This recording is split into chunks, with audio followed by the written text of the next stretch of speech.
we just want to thank you guys for coming out this morning, and you know, we have some pictures and we have some things from our trip over to Swaziland, and we just got back Friday, and you know, still trying to cycle back into our normal timeline and everything, but we're just so excited to be back. It was just an awesome trip, and just amazing what God is doing overseas and the impact and stuff that we're having.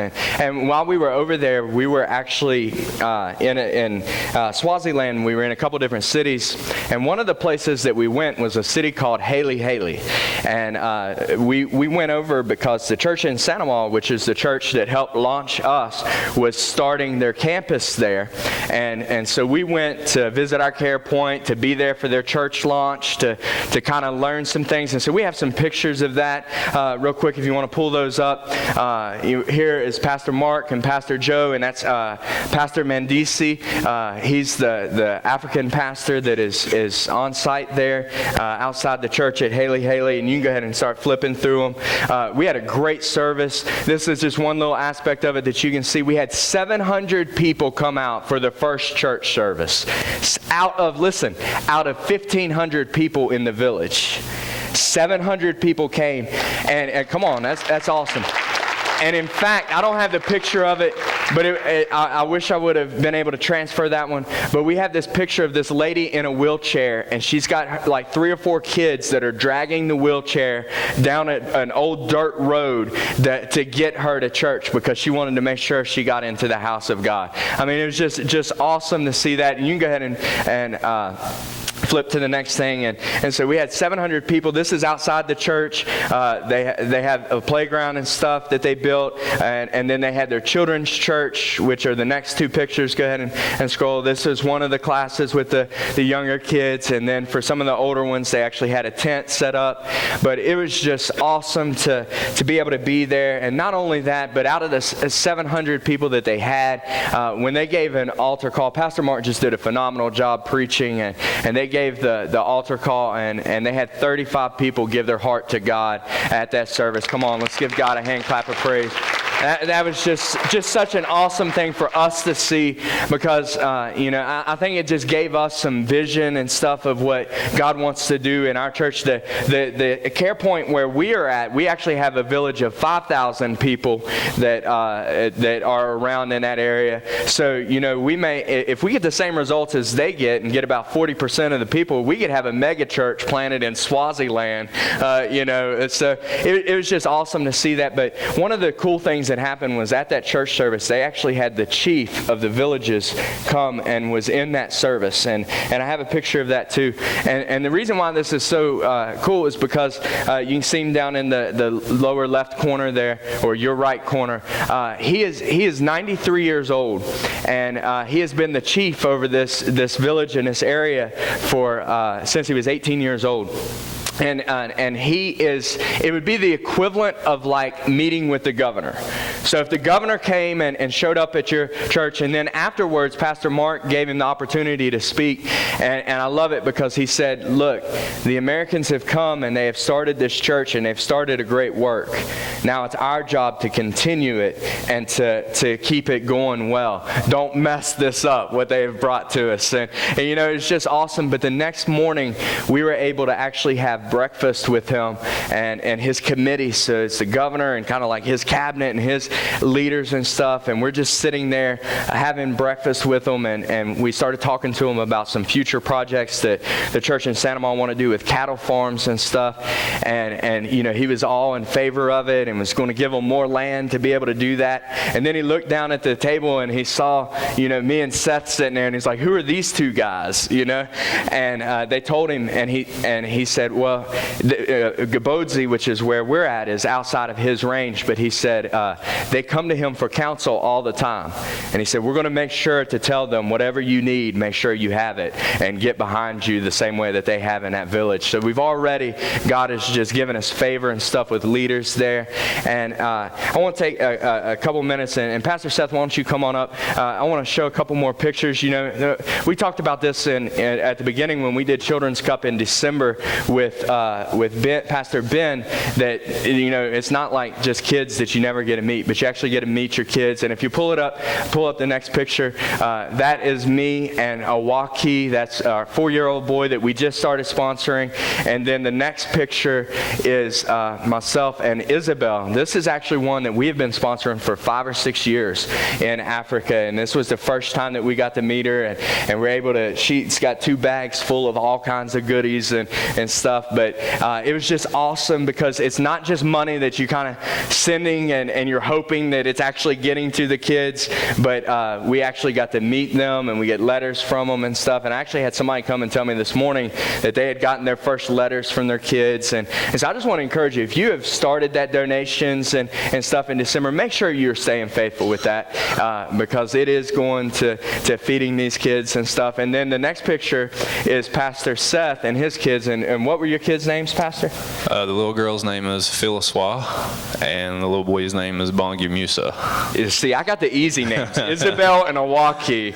But, what did you think about getting to meet them and stuff? What did God kind of speak to you through it? It was great. It was great. At first, they were really shy. They didn't want to talk. The little boy never did quite warm up to me, but the little girl, she actually could speak English. So by the time we were finished, me and her were having a conversation, just the 2 of us without the translator. And then within 3 days, we were at our care point, and she actually found me there and came up to me and talked to me and stuff. So it was awesome. Just within 3 days, she already knew me well enough that she made sure that she talked to me that day. And what did you think? What was their response to us and stuff when we were there? Did it seem to you like they were standoffish in a way, or what do you think their response was? I mean, I think initially they're kind of, who are these 2 white guys here, but my little boy was scared to death of white people. That's why in the picture, the little girl's right by me, but the boy is all the way over here. He was afraid I was going to wipe off on him or something. I don't know. He couldn't quite understand that, but yeah, you can really quickly just see how much they really appreciate what we're doing. Yeah. So many things that we and our kids take for granted that they're so blessed and so excited about. Just a small little piece of candy, and they're so excited. But as soon as I walked into the church, a couple of the little boys, I went over and shook their hands, and they said, "Sweet, sweet."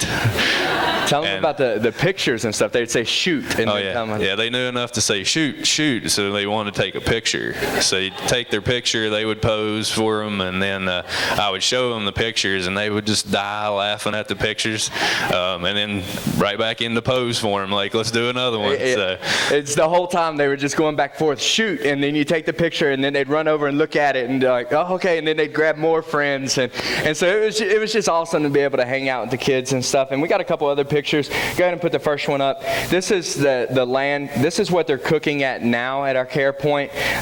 They're just cooking under a tree, and they got a big oak tree sitting there, and they're cooking and stuff. But go ahead and do the next picture. This is what we're building. The left side of that is the kitchen part, and the right side of that is the preschool part. So most of the people in these villages just go straight into first grade, and they don't know how to read and stuff, so they're really behind. But in our village, we're going to be able to, when we first got to the thing, there was a lot of kids that the smaller kids, like 3 and 4 year old, they were all sitting under the tree, and all the other kids weren't there yet.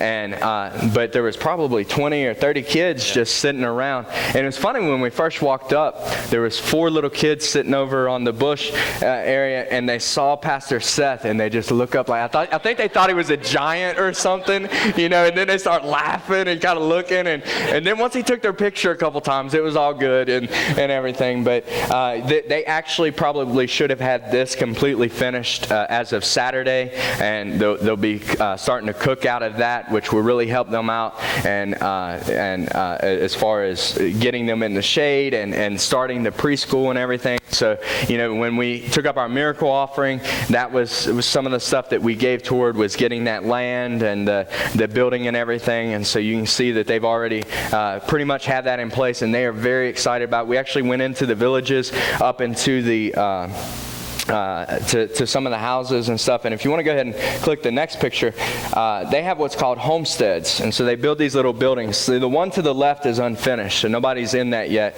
But the one to the back right is where everybody is staying now. And this home, they have 14 children in this home alone. And most of these houses, this room, that house would not fit on this stage. It's smaller than the stage, and they have 14 people that are living in that. And we brought them some groceries, and it wasn't much. I mean, we brought them. There were some candles and some matches, some cornmeal. What else was there? There's a bag of rice. A bag of rice and soap. Soap and some juice. And you would have thought that we had brought them, just this amazing thing. How did you think they received this and stuff when we went into the village? What was the perception of? No, it was great. As soon as we got there, they actually brought cinder blocks over for us to sit on, and not just the cinder blocks, but they actually brought some of their clothes out. They set the clothes on top of the cinder blocks, so we wouldn't even have to sit on the cinder blocks. They took their clothes that they had just washed and laid them out to make sure that we had a seat that was comfortable and stuff. And then go ahead and go to the next picture. This is actually the family.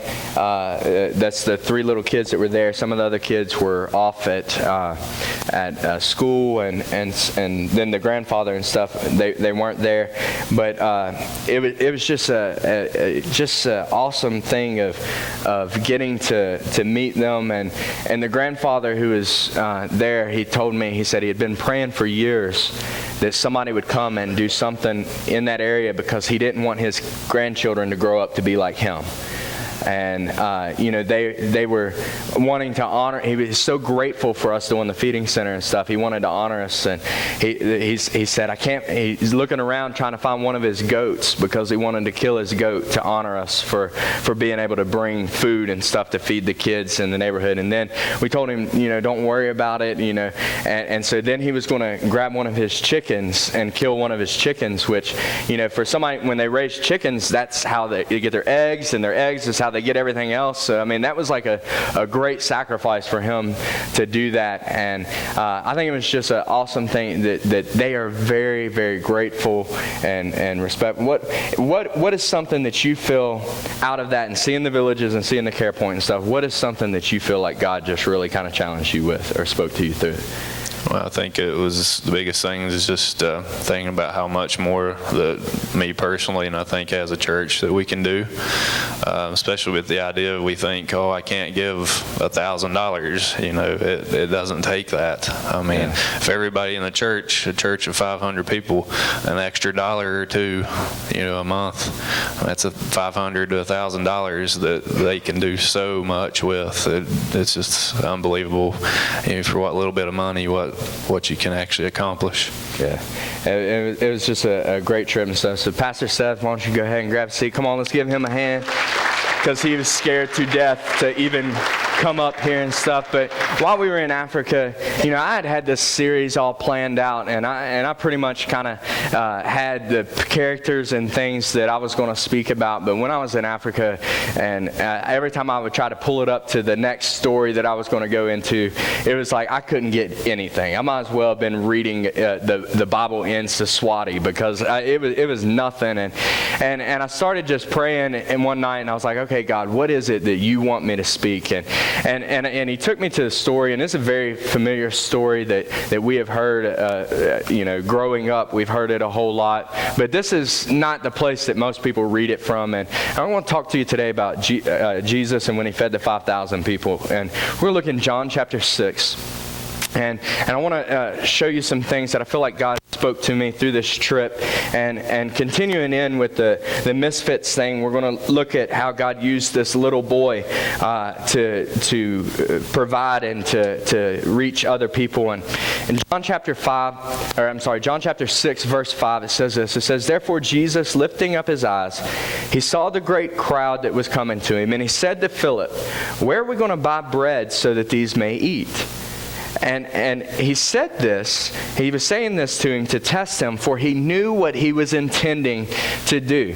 And I love how it kind of gives some more insight here. I love when you read the Gospels and stuff, you get different people that are telling the same story, and you can pick up a little aspect from somebody else's point of view. And that's why I didn't want to just share my point of view of what Africa was like and stuff, but I wanted Pastor Seth to share for a minute, is just to give another look at it and stuff. And so here in John chapter 6, we see John's point of view of this story. And so he said that that Jesus looked over to Philip and was like, Philip, how are we going to feed all these people? And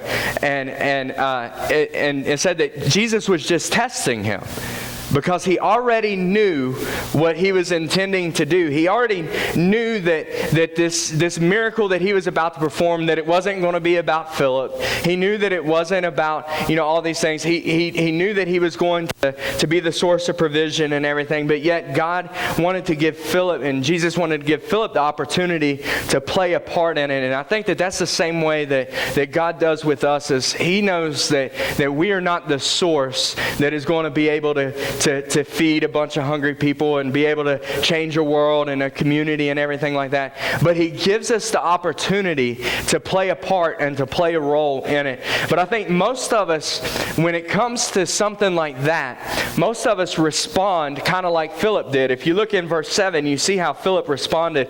It says that Philip answered him and he said, 200 denarii worth of bread is not even sufficient enough for them, for each one to receive a little bit. So Philip looks back at Jesus and he's like, Jesus, even if we had 200 days worth of wages here and we were trying to feed this great multitude of people, we wouldn't even be able to give them even a little bit. And see, the first thing that Philip does is he looks at what he doesn't have instead of looking who is right there with him.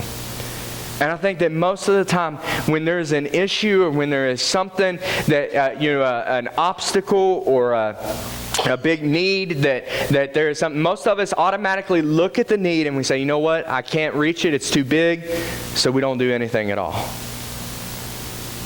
And that's what I think this story shows, is that it doesn't take much to do. And Philip's response is kind of like, it's so much money and it's not, if we had that much money, it wouldn't even be sufficient to buy it. It's kind of like him saying to Jesus, how are we going to pay for all that? How are we ever going to do that? How are we ever going to feed this many people? How are we going to reach them? And then I can just kind of picture Philip being like, hey God, you remember when you called us? We left our jobs. We're unemployed now. We're just following you. How in the world? You can just see the excuses just kind of roll in and stuff. And I think it's very easy for us to fall into that same category and that same thing of it's too big. I can't do much. My workplace is too dark. How am I supposed to change? How am I supposed to bring change? I was talking with Pastor Mark on the trip, and he had this guy that was texting him while he was there, and the guy was just complaining about his work is full of lost people and he can't stand, he doesn't want to be there anymore and everything. And Pastor Mark just kind of showed me the text and he said, I don't know how many times I've told this guy, why do you think God has you there? But see, that guy has the mindset what Philip had and what probably a lot of people in this room have. I can't change this whole thing, so why am I even going to try? Look at all these things that I don't have. Look at all the things that are stacked against me. And that's the first thing that the enemy wants to get us to focus on, is what we don't have. And I feel like this is something that God really convicted me of in Africa. And I was looking around, and in Africa it's easy to see the poverty. When they don't really have running water, they don't have electricity, they live in a village and everything, you can definitely see the poverty. And even in West Virginia, you see poverty in the area and stuff. And West Virginia has a huge poverty spirit over it. And what a poverty spirit does is automatically get you to look at what you don't have, and people should be helping you instead of looking at what you do have and how you can help others. You see, a poverty spirit wants to take you instantly and focus inwardly at what's not there and where you have lack and where somebody else could come. It wants to make you the center of all of the attention. The other thing that the poverty spirit does is it wants you to live in fear and not in faith. So a lot of people want to tithe, but if I tithe, I'm not going to have money to do this. Or if I want to give, but if I give this, I might not ever get it back. And I've fallen into this a lot. And since we've been in West Virginia and stuff, I have prayed for God to kind of break that poverty mentality that they would rather stay home and collect a check and collect food stamps and things than to get out and to work. And that stronghold that is there, that is on people's lives, where they would rather just sit back and have everybody hand to them instead of them handing out to others out of what they have. And I've been praying that God would break that. And in Africa, there was one night I was sitting there, and I was, the people on the trip that were with us, some of them were businessmen and owned a lot of real estate and things, and they were talking about these trucks that they have and the trips that they went on and all this. And I saw myself instantly. I'd been having conversation with these people the whole time, but when they started talking about, things that I didn't have, I started just wanting to draw back. And I felt like God spoke this to me. He said, how can I break the poverty spirit in West Virginia and use you to help break the poverty spirit in West Virginia when it hasn't even been broken in you? And I started thinking about this, about how many times that I've wanted to give something or I wanted to do something. I remember when it came to me giving my guitar away. Somebody had blessed me with a guitar. It's like a $1,600 Breedlove guitar. I loved that thing. It was awesome. And I knew I'd never be able to buy that guitar and everything. And I felt like God just was telling me, I need you to give it. I need you to give it. And I was like, I ain't giving that. No, like, I don't hear you type thing, just kind of ignoring it and stuff. And the reason why that I didn't want to give it was because I was like, God, if I give that away, then I'm not going to have anything. And I'm not going to get anything that nice again. So I can't give that away. You know what that was? That was a poverty spirit. Because everything it did brought it back to me. I'm not going to have something. It's going to cost me something. And I'm not going to get something back that is equal to that. And I felt like God just convicted me of that, and not living in. When it comes to giving, me and my wife, we give above and beyond our tithe. We give, when we actually love to look at when we get giving statements and stuff at the end of the year, and from churches and missions organizations and things that we give to. We love to look at it and see how much of our income that we were able to give, because so we've been very generous in that way. But there's certain things that have just had a hold where it's like, I can't give that, because if I do, then I'm not going to have this. And walking in fear and not faith. And if you read the other stories about where Jesus fed the 5,000, you'll see where the disciples were like, let's send all these people away and let's just go get some food for ourselves. You see how they were walking in the very same thing about how the need of others was not nearly as important as the need that they have in their own life. And when I was in Africa, I remembered this verse, and it's Proverbs 11, verse 24. It says this, it says, there's one who scatters, yet he increases all the more. But there is one who withholds what is justly due, and yet it results only in want. You see, God's word says that if we scatter, that literally is what is going to bring increase. But when we hold on out of fear, or we hold on out of selfishness, or we hold on out of just that poverty spirit and not wanting to engage, and this isn't just a financial thing. This is holding on to our time. We only have this certain amount of time, and I can't go to church every Sunday because that's my only day off, and I got to rest on Sunday and stuff, and so we don't give God our time, or we're on a schedule to serve, and we look at it and we're on the schedule twice in 1 month. I mean, and then another ministry has us on there another time, and it's like, oh my goodness, I got to serve 3 times in 1 month. My time is so valuable. I mean, I can't put that much time into things. What are we doing? We're holding back. That what I do in my time and my comfort and my money and my resources and my thing are more important than what this is. More important than the call of reaching other people. And it says that type of lifestyle will lead to want. But a lifestyle that scatters, a lifestyle that would give up the time, a lifestyle that would give up the resources, a lifestyle that would use your gifts, that would use your ability and stuff, it says that type of lifestyle is one that will increase. Verse 25 says, the generous man will be prosperous, and one who waters will himself be watered. So the generous man is going to see prosperity in his life. See, poverty spirit wants you to think, if I hold on to everything, I will be able to collect enough to where at some point in my life I will be prosperous. But God's word says that the one who's holding on to everything, that it ends in want, or it ends in lack, or it ends in poverty. Whereas the one who is generous and the one who scatters is the one who will find prosperity in your life. You see, God wants us to step out of our fear and begin to walk in faith. In our time and our talents and our treasures, what we do. And it says, I love the last part of that scripture in verse 25, he who waters will himself be watered. You know, when we were at the village, one of the things that we saw was there was no water anywhere. At the bottom there were some woods, and if you go down to the bottom, there was this little creek, this little river, and go ahead and put the picture up there. This is their water source, and you can see it's not a real big running river or anything like that. And they had actually said the problems with this water source is, one, that this is their source of water that they drink out of. This is what they clean stuff out of, but also this is what they bathe in. This is what they bathe their animals in. This is what animals use the bathroom in. This is the same water source that they have.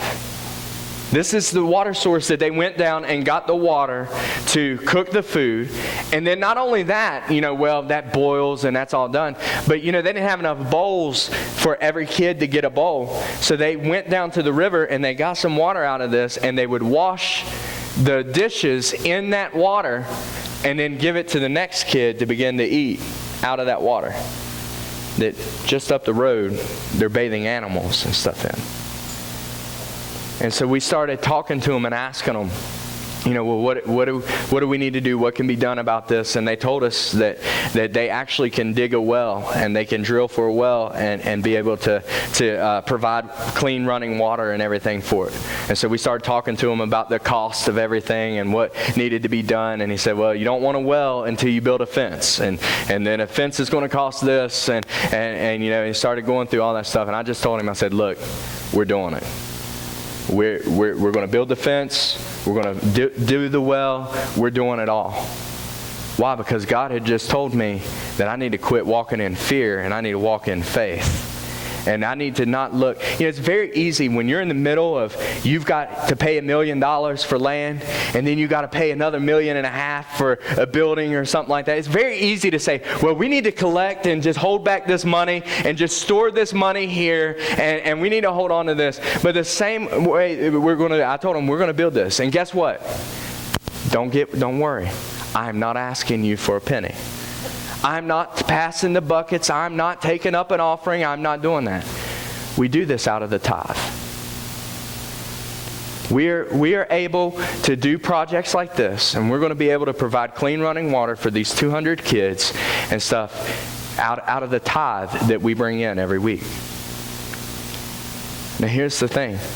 We got to make sure that we stay consistent in that. Because as a church, we don't just ask you to tithe and bring in a 10% stuff, but we take 10% of our money, we move it into budget. And so when I asked Heather how much money we had in our missions budget and stuff, there was enough money. And I told them to go ahead and start getting the stuff on to be able to do this. Because we don't want to be a church that holds on to everything that we have. Because we have a building that we need to meet. Because we have bills that we need to pay. We want to be a church that follows this, that we scatter.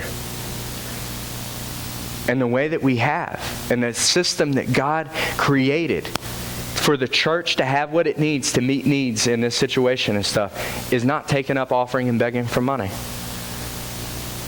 It's the people in the church be faithful in their tithe and offering. And that's what it says. Bring the tithe into the storehouse. Why? So that there would be meat in the storehouse, or so that there would be provision to be able to do that. And I want to thank you guys, because a lot of you have been very faithful in your tithe and offering. And so because of you, that money that may have been a sacrifice for you, may have been a stretch for you, now these kids are going to be able to have the clean running water and stuff and things like that. And see, that's the whole thing about this story. This story is about how it doesn't take one person, having this huge amount of supply. It just takes a couple people being willing to give what they have. And if you look down in verse 8, it says, one of the disciples, Andrew, Simon's brother, said to him, he said, there's a little boy here who has five barley loaves, and he has 2 fishes.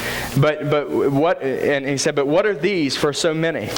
I think that's the thing, is sometimes when we write our tithe check, it's like, okay, it's really not that much. How is that really going to make a difference? And for some people, that are on a lower income and their tithe may be $20 or $20 a week or $25 a week or something, you may look at it and be like, well, that's only $25. That church don't need that $25. That ain't going to be able to help. But see, when everybody does their little part, and you put it into God's hands, He meets the needs. And see, that's exactly what happened in this story. Is the little boy has his lunch, and he brings it, and the disciples are like, this isn't even going to cover it. It's not even going to be nearly enough. What is this going to be able to do in the grand scheme of things? And you know what? Jesus didn't panic by how little he was given. Jesus just took it. In verse 10 it says, Jesus said, have the people sit down. And now there was much grass in this place, so the men sat down, and the number was about 5,000. And Jesus took the loaves, and He gave thanks for them, and He distributed it to all those that were seated, and likewise all the fish, and they had as much as they wanted. He took the little boy's lunch, and He prayed over it, and He blessed it. And when He prayed over it and He blessed it, He met the needs of thousands. And see, this is exactly what God does with us in the tithe. You remember it says to bring the money into the storehouse, so that and He says, I will open up a window of what? A window of blessing that you have room enough not to contain. When we tithe and we bring money into the storehouse, we bring it in, we put it into the hands of Jesus, and what does He do? He blesses it, and then it multiplies. Not just did it meet the needs of that little boy still had lunch. Can you imagine a little boy, and you're out in the middle of nowhere, and you've been there for a few days, and you have some food, and now you got all these adults eyeballing your food, and they want what you have, and they come up and they're asking for your lunch. That little boy thought he was not going to get to eat that day because he had to give all that he had. But it says that when Jesus blessed the bread and He passed it out, that everybody had as much as they wanted. He may have even had 6 rolls that day. He might have been like Seth and just piled up his plate full of rolls and gave his fish to somebody else because it wasn't chicken nuggets. But it was more than enough, not only for himself, but for everybody else. See, listen. The way that the poverty spirit gets broken is that we line our lives up with God's Word. We scatter. We tithe. Because then God can bless it. And then it not only met the boy's needs, but it met everybody else's needs. That's what God does in your life. Is He will bless your finances. He will bless your thing. And then it will bless other people as well. And I have a couple thoughts I want to share on this real quick. And I'm going to go through them real fast. The first one is this, is there's no minimum age on who God can use to bless others. You know, this little boy, the disciples, they just kind of passed on by and stuff, and they weren't offering up anything that they had. Nobody else in the crowd is offering up anything, but this little boy offers up his lunch, and God used it to bless it. You know, some of you might be students, you might be young. Let me tell you something. Don't let the enemy tell you that God can't use you to bless others. I have people all the time when we were starting the church, they were always like, "Oh yeah, you're going to start a youth church?" No. Go start a church. But you're too young for that. I mean, how old are you? Are you sure that you can do that? I'm like, I'm 30 years old. Yeah. Jesus was 30 years old when he went in ministry. I mean, you know, Joseph was 30 years old when he did it. I mean, that was kind of the age group and stuff. But you will always have people that would look down and say that you're too young. And then on the other side of it, you will always have people that would tell you you're too old and you need to just let it go. God is not looking at our age. God is looking at our heart, and God is looking at our willingness just to give of what we have and to put it into the hands of the Father so that He can bless it, so that it can bring a blessing to all those that are around us. God is not interested about our age. The second thing is this, is there's no minimum buy-in to be used by God. You know, how many of you have seen these business things? You got to buy all this stuff before you begin to see these benefits. I had a lady that was trying to get my wife to start selling some stuff, and she was like, okay. And you know, at first it looked like, okay, you just have to get 2 people to buy stuff, and then you're good. And then it was like, no, you have to get 2 people, and then those people have to get 10 people, and then they got to be given $32,000 a month to be able to get this, so that you can. How many of you have seen these schemes and these things like this, that if you give in this and this, and then all the stars just line up just perfectly, and you know, in 15 years you will see a return on that $100 investment that you just gave. And it's as simple as getting 2 people to sign up underneath you. That's not how God works. God says you give, and it will be given back to you. Pressed down, shaken together, will men pour unto your bosom. God says that you bring the tithe into the storehouse, and that He opens up the windows of heaven, and He pours out a blessing that you have room enough not to contain. It doesn't say you have to tithe $15,000 a year before it kicks in. It doesn't say that your tithe can be $1 a week. My kids, they get birthday money, they bring their tithe. At a young age, I mean, and they get $1. How much is my tithe on this? 10 cents. They'll come bring their dime, and they'll put that dime in. And you know what? They get everything they want. I try to take stuff away from them. I try to take iPads and iPods and stuff, and somebody else just buys them another one. It's just like, I can't, everything, God just blesses them. And their tithe was only $2.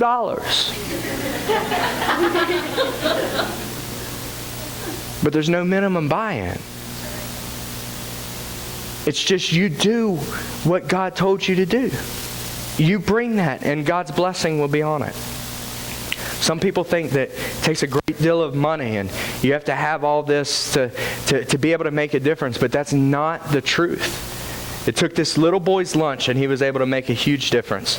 And that's the third thing is this, is God just uses what you already have in your hand. Look, I know that there are people who have perverted the giving thing and stuff, and they're like, look, if you don't have money, just swipe your credit card and you just give on your credit card, and God will bless you for just running up debt and all that stuff. That ain't God.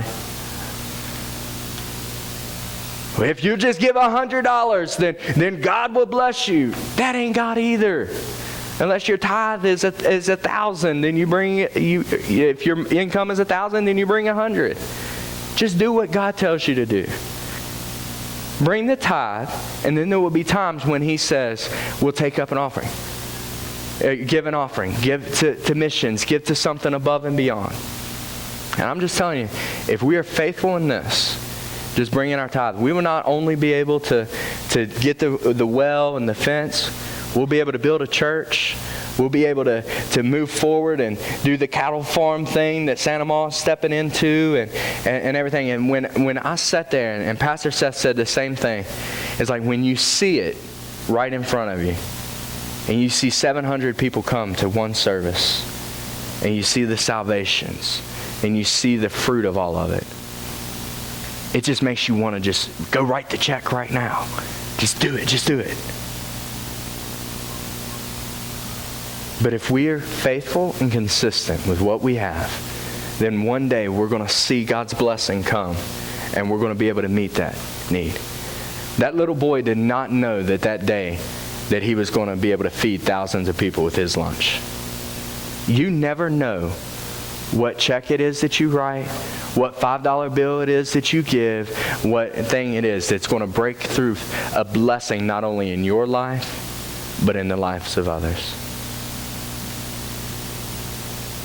And if God can use this little boy to feed thousands and to make a difference, what can God do with a church full of people who are just doing their part, offering what they have into the hands of God so that He can bring blessing to it?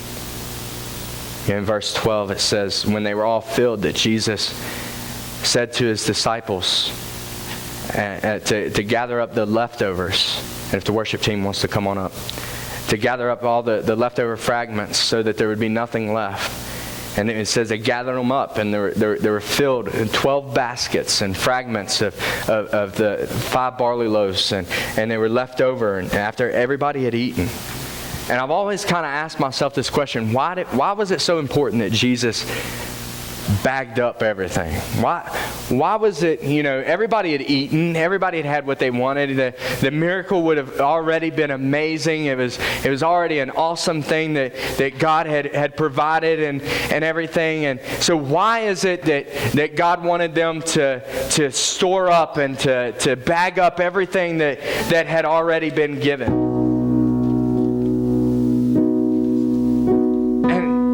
And I just asked God that, and I was like, God, why is that? He said they had 12 basketfuls left over. What did they start with? Did they start with basketfuls of food? Anybody with me? Can you hear me? Did they start with baskets full of food? No. They started with one boy's little paper bag lunch. And then everybody ate, and then there was 12 baskets full left. You know what that shows? That God, at the end of the day, not only was there enough to feed the boy, not only was there enough to feed the thousands of people, but there was enough to where there was enough left over to where everybody could have taken a doggy bag with them home for their trip on the way home. God was showing that when we begin to take what we have and we put it into His hands, that He doesn't just provide enough for you, but He'll provide enough for those around you so that you can be a blessing to others. But He's not just going to provide enough to be a blessing to others, but there's going to be enough to where it overflows, to where the blessing will be able to remain. It's not about one meal, but it's about even something far greater that can go on and continue blessing. And that's why it's so important that we just make sure that we take and give and do what God has asked us to do. Because it's not just about trying to get your next bill paid. It's not just about trying to position yourself for a blessing, but it's something that God wants to show you that He wants to provide above and beyond everything that you need. In Ephesians it says He does exceedingly abundantly above all that you can ask or imagine. But if this little boy would have had a poverty mindset of, that's my lunch. If I give my lunch away, then I'm not going to have any lunch for myself. Then you look at all the people that would not have received the blessing of that lunch. And then all that was left over. See, a lot of people look at what they have and they say it's not enough. Can I tell you something? As long as it's in your hand, it would never be enough. But when you take what's in your hand and you put it into the hand of the Father, then not only will it be enough for you, but it will be enough for the rest of the people and to be able to bless other people. Because our church tithes and because of you guys supporting and stuff now, over 400 kids a day are being fed. And go ahead and you can throw some of those pictures up and stuff that we have. These are just some of the kids that we met, and this is the line at the feeding center, and some of the little girls sitting there just eating and just playing and stuff, and we got the opportunity. It was so cool when we were handing them the food. You would have thought like a king or somebody was handing them because there was these little ladies that were scooping out the food, and they asked us if we wanted to help, and we were like, yes, give me that thing. I want to help. They're like, it's hot, it could burn your hand. Well, I don't care, So we start scooping out and we start giving. And the first group of kids that were right there in front of, they all start laughing. They're all like, wow, these white people are going to give me food. It was just so awesome to be able to bless them and to be able to give them the food for that day. But guys, it's not just about that day, because they're going to eat today. They're going to eat tomorrow. They're going to keep eating. And the more that we continue to give and to tithe and to be faithful in our sponsorships and stuff, it will make sure that blessing continues on there, but not just there, but it will continue on in your life as well. And I just challenge us, guys. We need to make sure that we understand that a lot of people get aggravated when you talk about giving and when you talk about money and when you talk about things like that. Look, giving is what brings blessing. I mean, you look at some of these kids smiling and stuff. This is about the only meal a lot of these kids would get. A lot of these kids would not be able to go to school without us being able to do the preschool and things there. You're making an impact around the world with what you give. Listen, don't let that mentality of, now here's somebody talking about money again, they just want my money, slip into your mind. Because giving and tithing was never meant to be something that you do out of resentment or out of being forced and being, out of compulsion to have to do it. It was something that we do as a way to honor our God and as an act of worship. And so today I want to do something a little bit different. And Pastor Jimmy, if you don't mind to do this, we did this with the miracle offering and stuff. But I want today our tithe and offering not to be about, well, I got to pay my tithe so he'll shut up about stuff. I got to pay my tithe so that God will bless me. Let's not make it about that. Let's make it about, this is my time to worship God with my resources that God has already provided to me. This is my time to give back something to the Father that He has blessed me with. So this is what I want to do. I want us all to stand to our feet. And we're going to go back into this worship song, and we're just going to worship for a minute.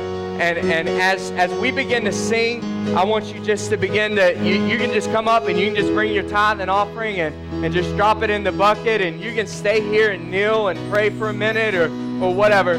But for the next few minutes, guys, let's just begin to just set aside this. Let's look at the blessing and stuff that God has given us. And I know this may not be your week that you normally put a tithe check in or whatever. And that's fine if this isn't your pay week or whatever.